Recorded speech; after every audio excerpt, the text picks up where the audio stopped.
Hi, how's it going? So, through the reading, I decided that I wanted to talk about what is my work as a learner and a teacher.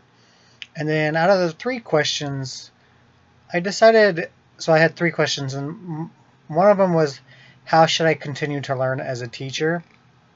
And that's not something that I've really ever thought about. I thought as a teacher, you just go and teach. But then in doing this reading, I figured out, which is important, that as a teacher, you have to continue to learn.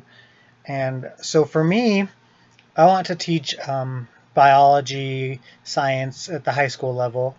And so with science, it's ever changing.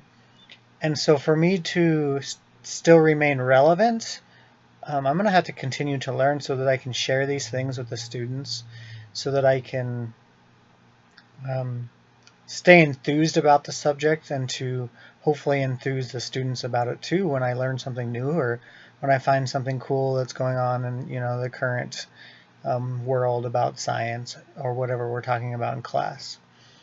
And then through the reading in the book, it said this short little thing that said patiently and persistently asking, seeking, and knocking.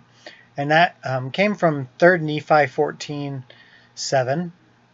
And so you have to be patient, and patience is something you're going to learn.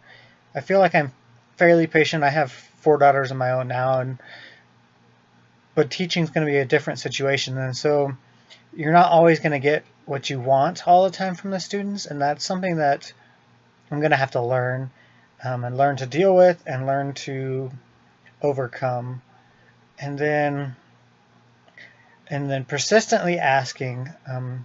You're going to have to persistently ask how I can help them, how I can be a better teacher, how I can better explain the subject that we're discussing if the students aren't understanding it, and then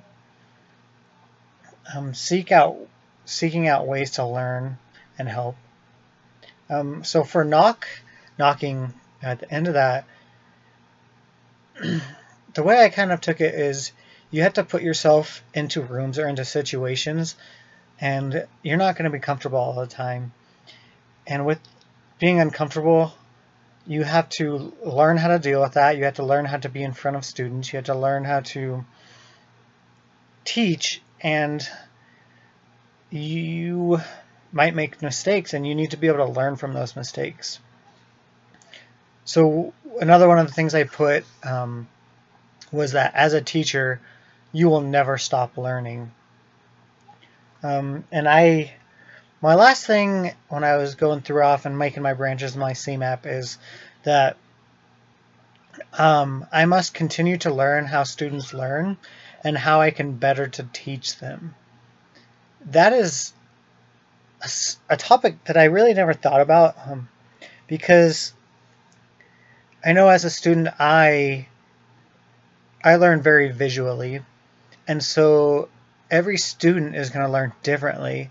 Some may learn by visual, some may learn by hearing, some may learn by looking at flashcards. And so I just need to be attuned to every one of my students and how I can best help them to learn the content that we're talking about. And then, like I kind of said earlier, is you will always continue to learn through students. Every student's going to be different. They're going to have different backgrounds. They're going to deal with things in different ways. And with that, I'm going to have to learn how to deal with those things throughout my career. And I'm really looking forward to being able to continue to learn, even though I'm teaching, that I'll continue to learn that everyone's different and that I'll have to make adjustments throughout my career to accommodate different students. Thank you for listening to me, and thank you for any comments that you have.